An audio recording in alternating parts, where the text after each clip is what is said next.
Welcome to Mission Nonprofit. I'm Deborah Vinsel. Usually Robert Cam's in this chair, but he's a little under the weather, but he'll be back with you next month. Mission Nonprofit is designed to showcase nonprofit organizations right here in our own backyard. And it's our privilege tonight and honor to have with us representatives of the Rachel Corrie Foundation, an organization with a special place in all of our hearts. Joining me today in the studio is Cindy Corrie, Rachel Corrie's mother and the founder of the foundation, and their office manager, Jennifer Martinez. Thanks for coming to Mission Nonprofit. We appreciate you being here. We're so glad to be here and to have the opportunity to share what we're doing. This is a big year for the foundation and a big year for the Corrie family, I know. It was 10 years ago that we lost Rachel in Rafah, and the foundation was founded then, so you're recognizing 10 years of work on peace initiatives in Rachel's name. So tell us a little bit about the foundation, and I know many of our viewers know the story of how the foundation came together, but perhaps just a little bit about what brought us to this place. After Rachel was killed in 2003, on March 16th, 2003, we had so much communication from people all around the world, locally too, and throughout this country. And one of the things that started to happen is that people sent little bits of money to us to do things with as a remembrance, I believe. And it was, for our family, there was a question, what do we do? And then we had the experience just a couple weeks after Rachel was killed of meeting Linda Beale, whose daughter Amy Beale had been killed in South Africa. And Linda was speaking in Seattle at the University of Washington. And Craig and I and my daughter Sarah all went up there and had time to really connect with her. And one of the things that her family had done was to start a foundation. And I remember asking her the question about whether she was ever able to reclaim part of her previous life after her daughter had been killed. And she thought for a moment, she said, not really. And my daughter Sarah said she kind of knew at that moment it was game over, that we were going to be going down a different path than we had been on before too. And it was that idea of a foundation then that we thought, well, maybe we can do that too. And my sister happened to be an attorney. She started the paperwork process needed to incorporate and so forth. But it was really a slow and long process because it took us a couple of years. We gathered a lot of input from the community. We had a couple of people who helped us greatly. Alice Zyla and Christy McGinley were our first board members, and they sat with my husband Craig and me and helped us think through what we would do. But then we gathered community people to meetings to just talk about what the foundation should be and how we should focus, how we could bring Rachel's spirit through it. And it was from all of that input that we formed our mission, that we developed our first plans.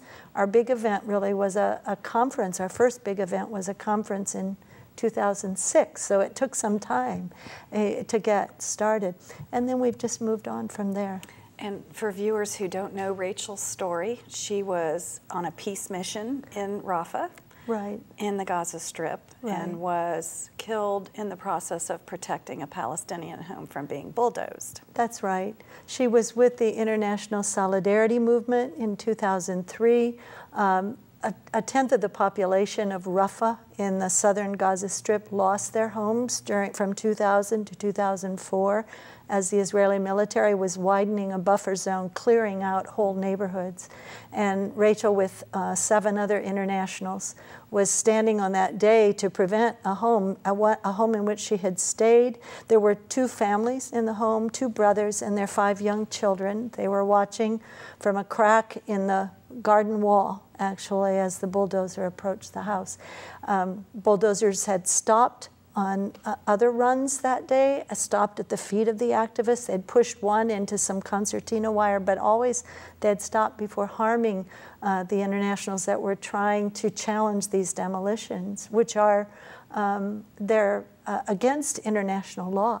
And so on that particular run, the bulldozer did not stop, and Rachel was killed. And this is the 10th anniversary of that event. So I know that it's it's an important anniversary. I know it's not an easy time for your family. It never would be. Right. But tell us a little bit about the mission of the Rachel Corrie Foundation and how it supports her legacy. Right. The mission, of course, it's the Rachel Corrie Foundation for Peace and Justice. And so we are pursuing peace and justice. Right now our focus is and has been on the Middle East, on specifically Israel and Palestine, because that's what Rachel drew us to. But our concerns are broader than that, and we support whenever we can other peace and justice issues. We network a lot with people in this community to try to support all of the local issues in some way that people are working on here. We believe all those things are connected as well. We use education. It happens in a lot of ways. We have a website where we try to educate, but we have a lot of events and so forth. We're working to build connections, and again, those are local connections, but also broader ones with people that we brought from Gaza, people that we brought from Israel. We've supported events where some of our Jewish Israeli friends have come and spoken in this community as well, people who are opposed to the occupation, Israeli occupation. We support grassroots work, grassroots action. We think that's what Rachel represented, and that's where we think real change comes, from the bottom up.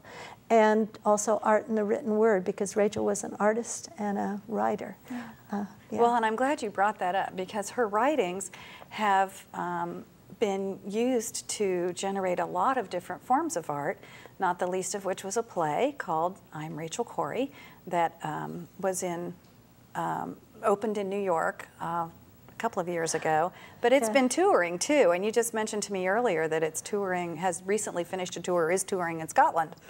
It did, just through this period of the 10th anniversary. It's been throughout the whole country of Scotland in multiple cities, and we're thrilled to hear this. It's had other productions in the UK as well. In fact, the first production was at the Royal Court Theatre in the UK. The play is drawn all from Rachel's writing.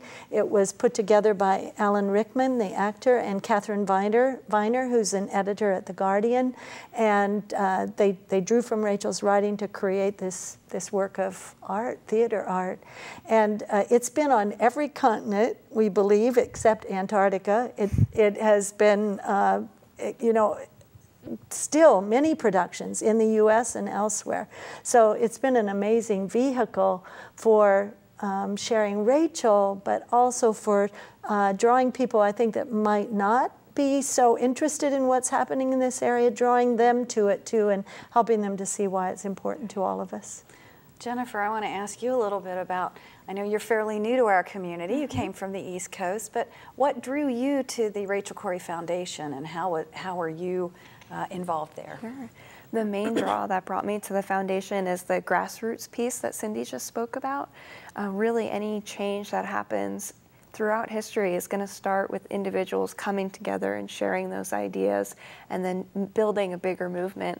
And that's what drew me into the foundation. But then as I've got to know the Corries and everything that Rachel's worked for, learning all of that has really broadened my horizons, and I'm so grateful to have come to be part of it. Mm-hmm. Well, I want to ask both of you. You've been obviously with the foundation for 10 years. You've been with the foundation for not a year, yeah, you know. What are some of the most surprising things that have happened as a result of the foundation in your life and, excuse me, and in our community? Well, it's extraordinary what has, I think, been accomplished, and the kinds of wonderful things that come our way.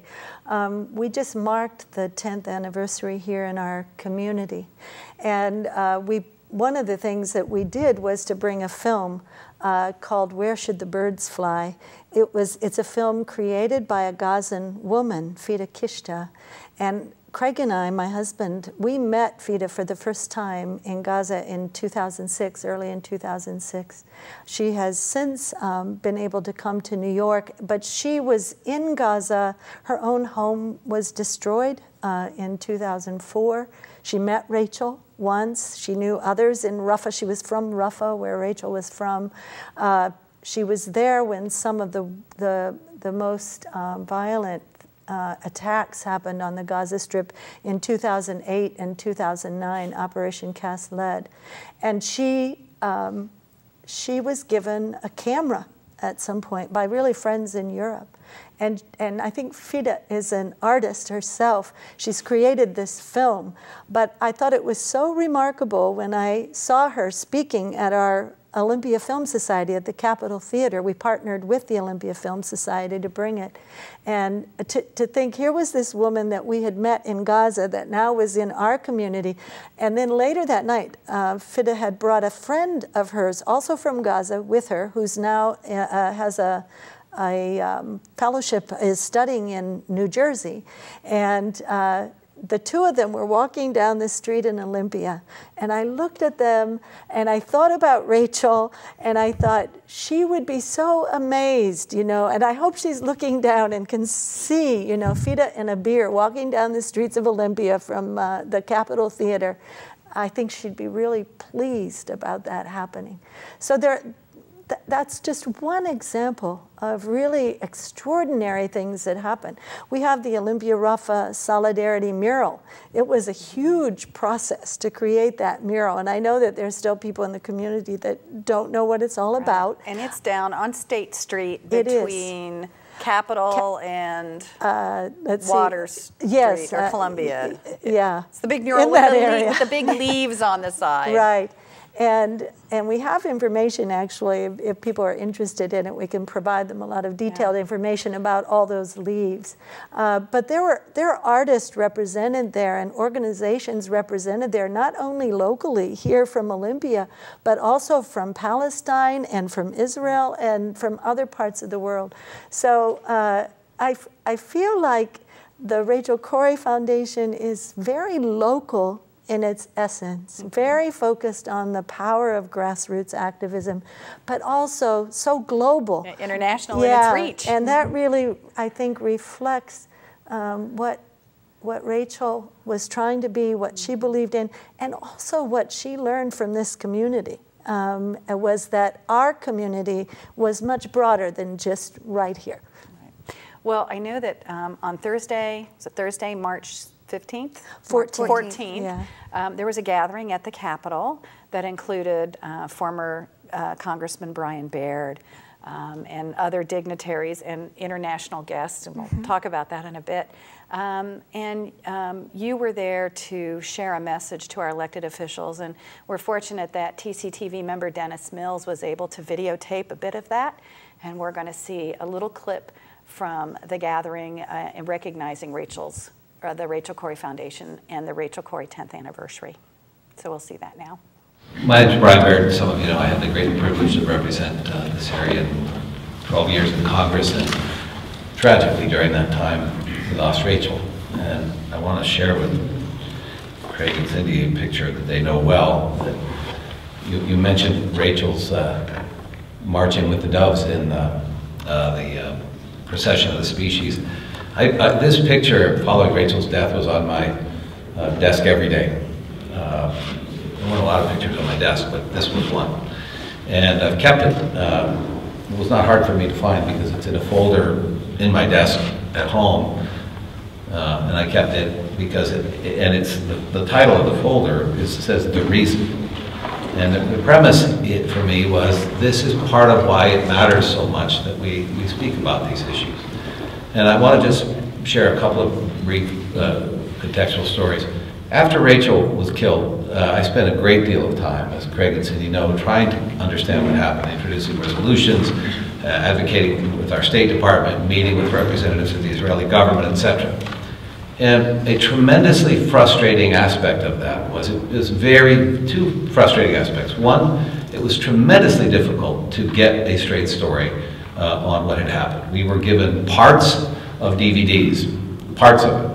We were given still photos. We were given parts of testimonials. But when you looked at it, there were gaps that just didn't make sense. So if you tried to think like a detective and say, what really happened here, I need this piece of information to better understand what happened. That information was not forthcoming, and you would have to put more pressure and you'd get a smidgen more information. Throughout it, there was be perfectly honest, a combined air of what I later came to realize seemed to be rather artificial sympathy and condescension of, you know, you don't really have a role in meddling with this, as if a representative of the United States Congress who loses a constituent at the hands of one of our allies doesn't have not only a responsibility, but a right to query about what happened. That, however, it turns out, I think, is instructive of much of what happens in the region. For members of Congress, legislators as well, because there's a very active role to try to lobby state legislators as well, who try to understand what's happening in that region, and to understand from both sides, and multiple sides, because there are more than just two, as you know. There are immense blocks to trying to do that. Political blocks in terms of the consequences of even asking the question, campaign financing, but also physical blocks. You're not allowed into certain places. You're discouraged from going to certain places. And a second picture that I keep in this same folder, and this breaks my heart every time I see it. This was a well-circulated photo from Gaza during Operation Cast Lead, and many of you probably can't see this, but it's of three little boys who are laying on a rug, I think, and they could be just any children sleeping, except these children have died, and their parents are in extraordinary agony. It happened that I had two little boys at almost exactly the same age at that time. Those two little boys are playing with Kindles in the back now. Time passes. But when this happened, I said, you know, we need to go to Gaza. And I talked to my good friend Keith Ellison from Minnesota. And Keith and I arranged a trip to Gaza. It was not easy to do, actually. There was an obstacle from our State Department. There were obstacles from the Israelis. But we managed to get in. We were the first Americans in about 5 years, I think, 4 or 5 years. And I subsequently made 4 trips. And the message, again, to legislators or staffers here is you really can't understand this unless you try to see far more than one side. And there are so many pressures to try to get you to believe that there is only one side. And there are. And I want to be sure we also talk about a little bit today, the Israeli perspective, and we really must also condemn acts of terror against Israeli civilians. That includes rocketing that comes in, etc. Those two are not acceptable.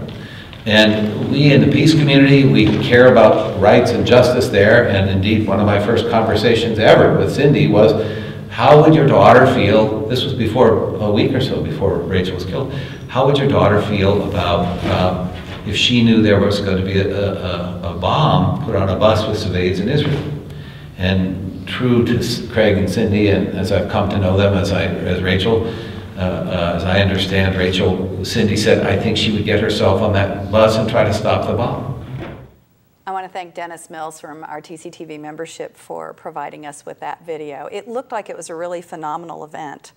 And I know that there were visitors from other parts of the world here. Jennifer, why don't you share that story? It was an incredible event, and it continued on through the rest of the weekend. We had a number of events that weekend to celebrate Rachel, remember Rachel, but also to move forward and work on the issue further.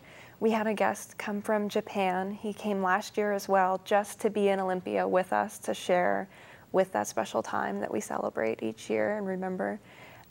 He came from Japan, but every day for the past month or so, I've been reading very special emails from people all across the world and every continent, like Cindy says, writing beautiful poetry about Rachel and about her mission and our mission and connecting that way, sharing photos from their events. It's been really touching to experience that together throughout the world as one solid community, but so local at the same time. Now, you're new to our community and relatively new to the Rachel Corrie Foundation, and your title, I think, actually belies what you do. You have the title of office manager, and I know that in small nonprofit organizations that the title is one thing, but what you actually do is sometimes a lot of other things. Yes. So aside from just administrative and coordinating all that, you're also involved in communication. So tell us a little bit about the communication activities of the foundation and how you're getting the message out. Great. Yeah, our website is a fantastic tool. We encourage everyone to come to our website. We have lots of information about Rachel, her story, her writings, the art that's come out from her story, but then also the current issues and some of the causes and projects that we're working on. We share stories across the world on our website. We have our mailing list, which we also encourage you to sign up. We put out great information that way. We have video blogs and the Corrie's blog, but we also connect with bloggers in Gaza to share their stories on a monthly basis. Facebook page? Oh, absolutely. We're on Facebook and Twitter. So like them on Facebook. Yes, follow us there. Share us your stories. And we just like to connect. Our local community has such a strong connection to communities throughout the world. And once you just read Rachel's story, that comes to light so easily. That even if you're just interested in connecting with some people from different cultures, we might be the people in Olympia to talk to. One recent event we had in October was the first ever Arab festival to Olympia, and we were celebrating the Arab culture. We had performers, dancers, musicians, a fashion show, food and smells. Many of our Arab friends told us that it was just like walking through their Arab communities back home, that we were able to capture the culture and share it as a community together as one group. It was really a beautiful event, and people shared their stories and just talked about their experiences. It was a great learning experience. Now this is the 10th anniversary year again, and we just mentioned that you had this wonderful event, and the Arab Festival, but there are a lot of things coming up in this year in recognition of this this particular milestone. So what are some of the programs that are coming up that you're involved in? Sure, certainly. Every year we do hold a PeaceWorks event. In the past it's been conferences, as Cindy mentioned, that first big one they had. We've hosted the play. This past year, Arab Festival, we used as our PeaceWorks tool. This year we're spreading it out. So over the course of the year, we'll have a series of events locally around here, but also expanding that reach out to our further communities that are out there. But a lot of our education tools will bring speakers from Palestine, but experts on the field as well. We show films. Recently we had Remy Kanazi, he's a spoken word artist, come do a workshop with us, which was an excellent event. So we really like to broaden and do many different types of events that are going to educate the community, but also connect to the art and written word, which is so important to us. Is there a flagship event being kind of planned? I would just add that on April 9th, we have an amazing musical artist, Reem Kalani, coming to Traditions Fair Trade. It's a ticketed event, and people can buy tickets at Traditions. And Reem, I've never met her, but I've heard about her for many years. She performed at the International Children's Festival in Seattle 5 years ago. She resides in London, but she's a student of Arabic music, and she is Palestinian. That's her background. And she's going to be talking about this music, some of the historical elements of it, as well as performing it, but also sharing some of the music that came out of the revolution that happened in Egypt recently, in Tahrir Square, the Arab Spring. So I think that's going to be a remarkable event. Another piece that we're working very hard on, I was thinking when Jen spoke about Facebook and Twitter, I don't tweet. No, and I know I should, and I do have a Facebook page, but I became sort of overwhelmed with it, and so really the Rachel Corrie Foundation Facebook page is handled by the younger folks, and one of the gifts to me is I get to work with people like Jen, but also amazing students from the Evergreen State College, and now we have 2 graduate student interns, and it's just a privilege for me to be able to spend time with them and to know that as they develop and grow at the foundation, whatever they gather there, they take with them out into the world too. But one of the things being developed is a program, a leadership studies fellowship that we hope, if all goes well, will bring a young person from Gaza to Olympia for 3 months this year. We're aiming for summer, and work has been done by our intern to find out what kinds of skills, what kinds of experiences that young person, given the kinds of work he's doing in Gaza, would like to have here in Olympia. And we've done the work our intern has of connecting with local organizations that can provide that kind of experience. So we're going to be building those connections more.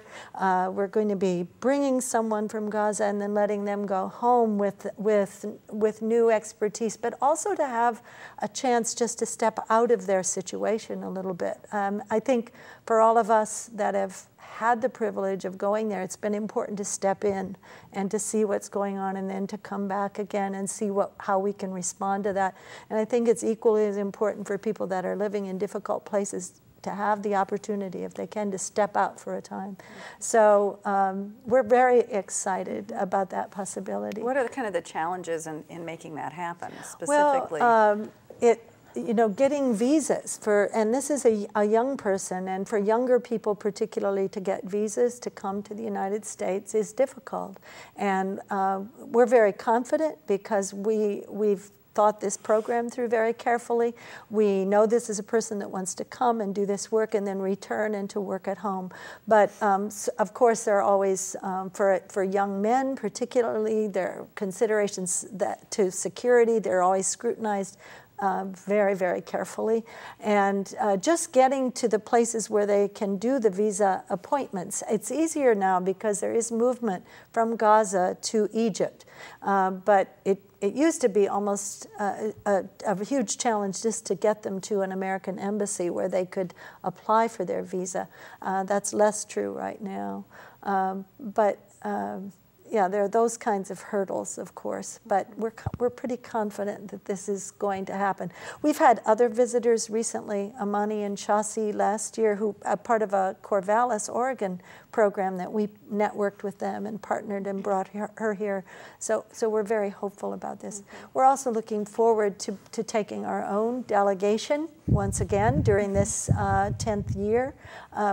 We would like very much to be in Gaza next year in March to mark the end of the 10th anniversary year with people from this area being there. Well, time flies. We're having a wonderful conversation. Yeah. I don't want to let our time get away without telling people how they can support the Rachel Corrie Foundation. Our foundation thrives by volunteers. We would love to have your time, your help, your efforts, anything that you would want to help us with, we will take it. For the Arab Festival, we had over 100 volunteers that helped make that happen, and we can't do it without you. Right. If whatever you're interested in or whatever your skills are, we would be glad to have the help. About financial support. And of course, the financial support. We are a small nonprofit, so anything that can be provided is greatly appreciated and goes right into our programs, but also to keep us afloat. Can folks donate through the website? They can go online, rachelcorriefoundation.org. They can donate online. We have a site there. It's very easy to use. But we also, our board, I just have to mention, our board of directors is incredible. They're all volunteers, and they're very involved with the foundation. And we're always looking to expand that if anyone is interested in joining with us.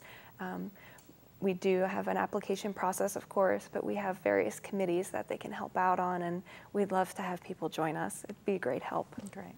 Well, I want to thank you both for being here. I'm sure we could talk another half an hour, yes, I think, about easily. things. But we do appreciate you being here on Mission Nonprofit. Best of luck on this 10th anniversary year. You have some wonderful programs and plans in the works.